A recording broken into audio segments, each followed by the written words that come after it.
안녕하세요. 본인의 벌꿀입니다. 오늘은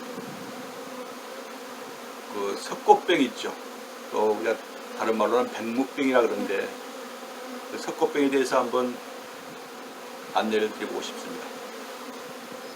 매년 봄철 이 시기가 되면은 나타나는 질병 가운데 하나가 석고병이죠. 특히 우리 초보 양봉인들에게 아주 골칫거리입니다. 하지만 너무 그렇게 염려하지 마십시오. 우리 양봉인들에게 석고병은 뱅가지 상사입니다. 언제 발생할지 모르는 우리 인간으로 치면은 감기와 같은 그런 질병입니다. 그 석고병의 병원체가 곰팡입니다. 곰팡이. 얼마나 흔합니까? 곰팡이가. 또 우리 가정의 주방이나 화장실에 곰팡이 얼마나 많습니까? 거기서 착안해 보시면 가늠이 되잖아요. 결국은 수분이 많고 환기가 안 되고 그런 곳에 곰팡이가 생기기 마련이잖아요. 우리 석고병의 균사체가 곰팡이입니다. 곰팡이. 발병하는 대상이 유충입니다. 유충. 머리의 유충. 그 성충이 아니고 유충. 그러니까 소방에서 자라다가 이제 병원체가 이제 활성화가 돼가지고 거기서 이제 죽게 되는 것이죠. 이제 죽어서 이제 마르면은 하얗기도 하고 또 청회색이 되기도 하고 흑색이 되기도 이렇게 이제 나타납니다. 그 죽은 사체를 보면은 흡사 석고처럼 보이기도 하고 그 백묵이라는 게 분필이잖아요. 분필. 흡사합니다. 아마 그래서 석고병이나 뭐 백묵병으로 불렸지 않는가 이런 생각이 듭니다. 근데 석고병에 걸린 벌통은 벌이 잘 늘어나지 않습니다. 그 다른 벌통에 비해서 세력이 약하고 벌이 성장이 되질 않습니다. 내부를 열어보시면은 성장이 할 수가 없게 되어 있어요. 그 석고병에 걸려서 하얗게 보이기도 하거든요. 죽은 석고가. 심하면은 뭐 듬성듬성 그런 죽은 벌이 보이거든요. 되게 약군에서 많이 발생을 합니다. 벌이 강군에서는 발생하지 않고 약군에서 많이 발생합니다. 증상을 보시면은 이제 아침으로 이제 우리가 봉제에 가시면은 그 벌통 소문을 쭉 이렇게 예금을 쭉 하시잖아요. 그러면 소문 앞에 좁쌀 같은 게 들어 보입니다. 유충벌의 사체거든요.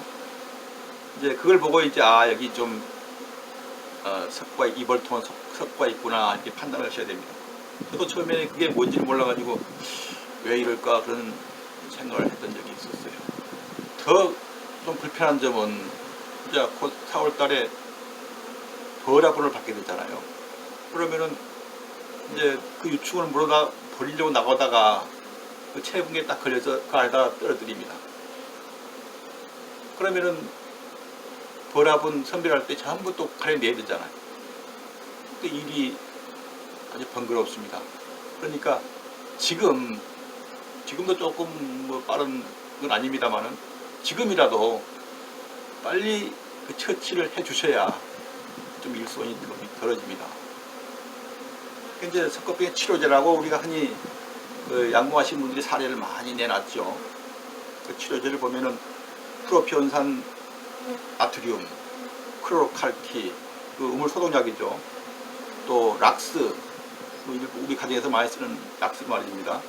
또 소다, 주정, 그 술의 원료가 되는 거죠. 주정. 또 약국에서 파는 알코올, 또 가산화수소 이런 약재들이 다양합니다. 이렇게 약재가 다양하다는 것은 결국 뭐겠어요? 이건 치료제가 없다는 이야기입니다. 저는 그렇게 생각을 합니다. 이건 잘만 하면은 치료하지 않고도 저절로 낫는다, 처치가 된다 이렇게 보시면 됩니다. 제가 주장하고 싶은 것은 제 경험상으로 제가 주장하고 싶은 것은 저도 이제 이런 걸 다 해봤죠. 뭐 크로칼키도 해보고 락스도 해보고 다 해봤습니다. 초창기 때 알코올도 해보고 다 해봤습니다. 제가 주장하고 싶은 것은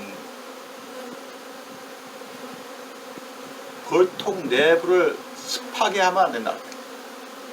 환기가 안 되면은 결국은 이 병에 걸린다는 거예요. 어떤 치료제로 석고병을 낫게 대책을 세우지 마시고, 다시 말하면은 치료제나 약으로는 근본적인 대책이 될 수가 없다는 이야기예요.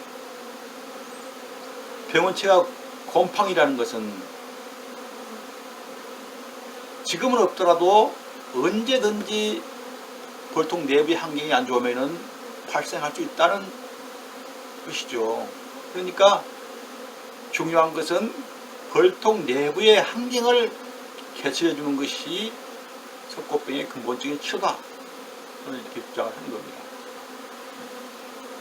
이제 그 약제나 이런 걸 하기보다는 벌통 내부 환경을 바꿔주는 데서 치료는 시작해야 된다.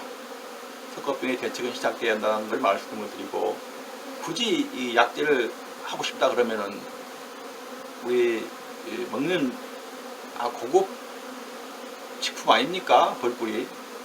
그러니까 조금 힘들더라도 저는 주정을 권합니다.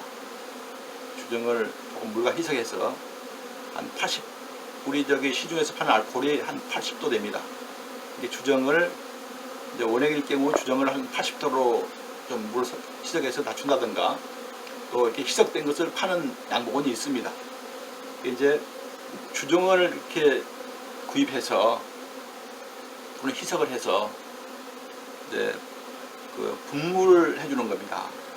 그냥 우리 저기 속살만 분무할 때처럼 해주시든가, 또 평소에 그 훈연제로 벌통 내금할 때 사용하셔도 됩니다. 주정으로. 그렇게 해주시는 게 그래도 우리 먹는 음식에 부담이 덜하다는 생각이 듭니다. 이제 대책이라고 그럴까요? 치료제를 한다면은 이제 너무 단순할지 모르겠지만은, 첫째는 벌통 내부를 습하지 않고 환기가 잘 되게 해주는 겁니다. 그게 첫째입니다. 그리고는 그거를 강력하게 압축을 해줘야 됩니다. 세 매매는 한 매 정도로 이렇게 한 매, 두 매는 털어버리고 빼버리고 한 매로, 네 매매는 두 매로 이렇게 그걸 강력하게 압축을 해주는 겁니다. 그리고 사양을 충분히 해줍니다. 좀 가할 정도로, 너무 많지 않냐 할 정도로 충분히 해줍니다. 그러면은 석고에 걸려 죽은 사체를 싹 물어냅니다. 이제 먹이를 저장하기 위해서. 이제 그때부터 이제 시작이 되는 겁니다. 먹이를 딱 저장하게 되면은 곰팡이는 자연히 사멸됩니다. 그때부터 이제 그 환경을 바꾸지 않고 이제 유지를 해줘야 됩니다. 그래서 벌통을 또 교체를 해줘야 됩니다. 벌통을 새로 교체해주면서 소독을 연부한 벌통을 교체해주고, 또 소비도 그 이후에 넣을 때는 새 소비만 넣어주셔야 됩니다. 소초강이 아니고 새 소비용, 깨끗한 소비. 이제 막 만들어진 소비를 넣어주셔야 됩니다. 넣어줄 때 오래된 까맣고 이렇게 좀 소방이 좁아진 오래된 소비는 가감하게 불을 태우십시오. 거기서부터 저는 석고병의 그 대책은 시작된다고 생각을 합니다. 이 부분은 제가 어느 정도 자신을 합니다. 제가 그건 뭐 경험했기 때문에. 그러니까 지금 이제 뭐 한 몇 년 동안 없습니다. 석고병은 대봉대에는. 하지만 아까도 말씀드렸지만은 언제든지 발생할 수 있는 게 석고병이라는 걸 명심하시고, 그 환경을 그렇게 한번 만들어 준 다음에 이제 그래도 안 되면은 치료제를 좀 해보십시오. 저는 환경을 바꿔주는 게 우선이다, 이렇게 생각을 합니다. 감사합니다.